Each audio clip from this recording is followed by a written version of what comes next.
And they reached out to us and they told us that there was some unusual action going on with that fight. Do we know anything? You know, we didn't. So what we did was we called the fighter and his lawyer and said, what's going on? There's some weird action going on in your bet.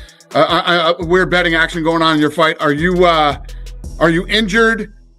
Do you owe anybody money? Has anybody approached you to, you know, and the kid said, no, absolutely not. I'm going to kill this guy. And, you know, so we said, okay. The fight plays out and first round finish by rear naked choke.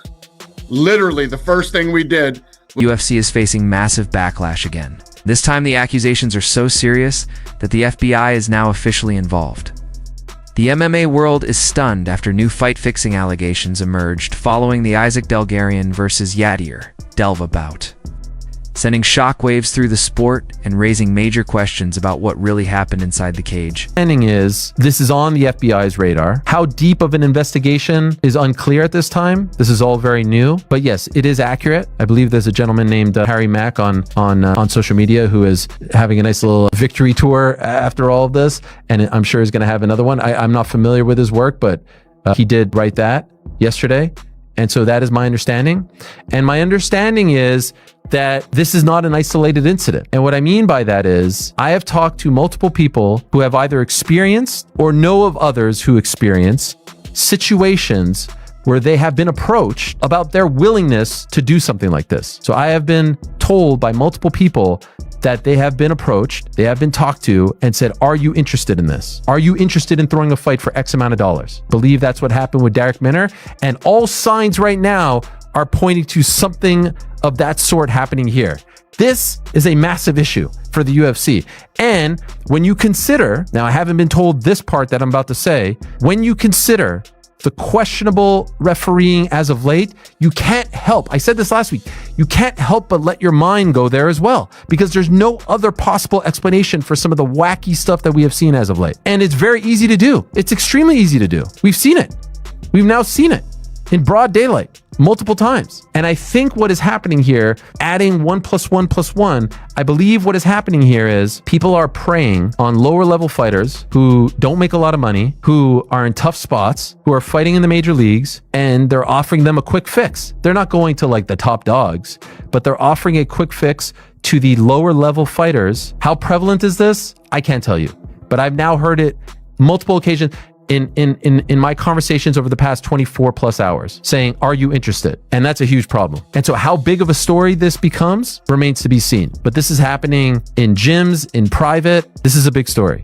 UFC would stand to pay up to $1.6 billion in damages to 1,200 fighters who competed for the promotion from 2010 to 2017. Ooh, I might get a paycheck. Holy shit, dude. Do you have an argument? No, I'm good. I don't understand. I don't understand. I'm not including that. I don't think what they're saying. Like they did like some tactic. Well, they bought out the competition, which is definitely true, right? They bought Affliction. They bought Strikeforce. Is that illegal? No, they do it in everything. Oh, yeah. But in some businesses, there's they will like break you up if you have a monopoly, and it seems to be at the very least connected politically. That's where it gets weird.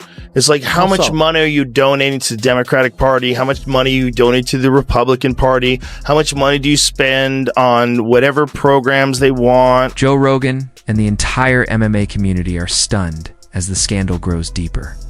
Just hours before the fight, betting odds suddenly flipped. Dolgaran went from a massive favorite to an underdog after a flood of suspicious bets came in. Then, in the actual fight, he was choked out in the first round, a result that immediately raised eyebrows. Fans were confused, analysts were alarmed. and even Dana White couldn't hide that something felt seriously off. Lots of delicate information to discuss in today's video, and you guys know how professional I am, so I thought I would weigh in on this UFC betting scandal from Isaac Dulgarian's fight. This is where it started, and now there's a major investigation. The FBI is involved. A lot of people are saying there's hundreds of fights. A lot of fighters are coming out and saying that there's been a bunch of offers made to them to throw certain fights and to do something in this round and that round and to lose in the second. And even Dana White has given his reaction to this. So I'm glad that I waited to cover this, because Dana White has came out and given his take on the entire situation, because this is serious. And I'm playing a character, and this is a satirical take on a clown on YouTube that doesn't really know what he's talking about. I'm a character. Allegedly is what's going on here, guys. This is what I need to mention before we start this video, but we're going to go through it. So this is where it started. Isaac Dulgarian has been released from the UFC. This isn't where it started. This started when Isaac Dulgarian lost his fight to Yadier Del Val, okay?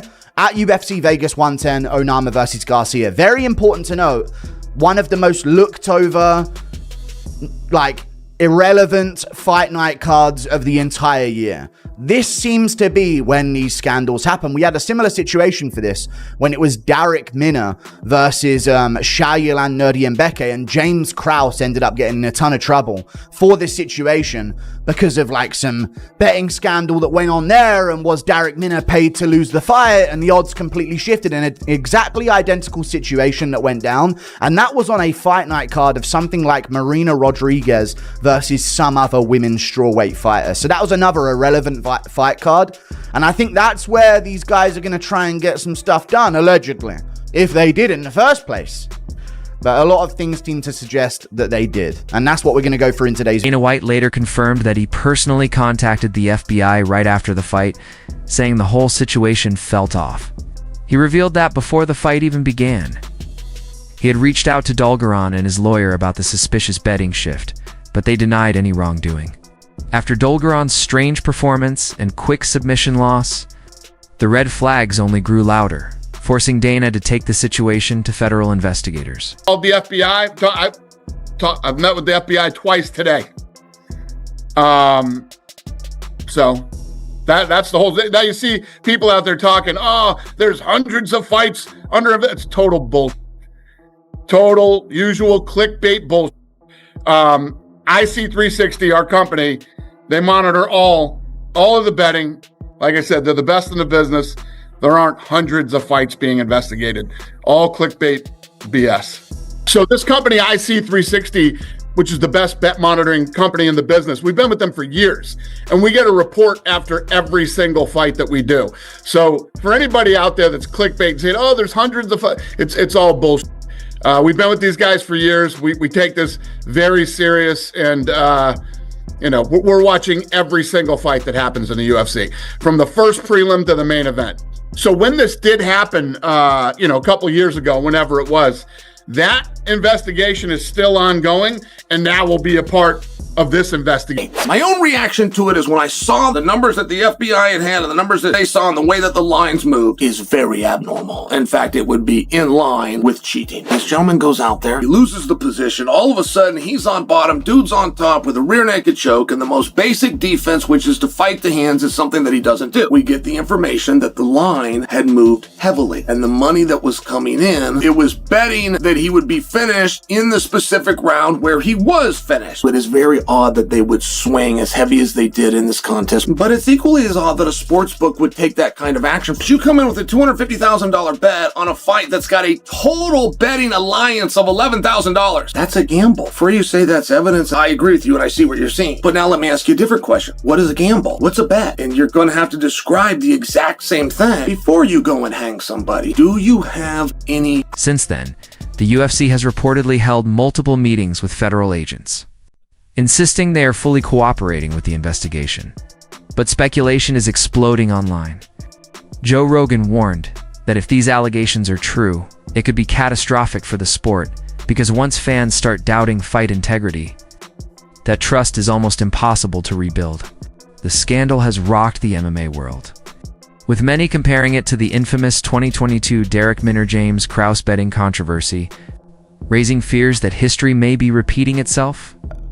They chose to continue, and that's from his perspective at the end. So because of the fact that Bulgarian said, I'm not rigging the fight, Dana went, so we kept it going. Even though there was like all of this abnormality and actual agencies calling him saying something's going on with the Bulgarian fight. What? Something going on with the Bulgarian fight? I mean, come on, you guys. I called him and he said no. Come on. Let's let this thing play out. Fucking $2 million on a baccarat table last night? Of course I did. This does not look good for someone who's like hooked on gambling. But I don't know if Dana would I don't think Dana would risk the fucking infinite money glitch of just no effort income from him being the face of the UFC. So I doubt this is going on. And I don't know if the UFC is involved. It just, man, if you're a fighter, and this is what it comes down to, if you're not getting paid much, or if you're like in a title fight, one of the biggest fights of all time, and you're getting $1 million or $500,000, and some entity comes to you, some guy comes up to you and says, $2 million if you get subbed in round 1, $3 million, and they've got $6 million on the fight.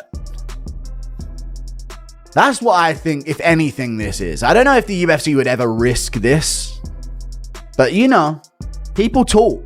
I know it's rare, and listen, this is foreign concept to me as well, you guys.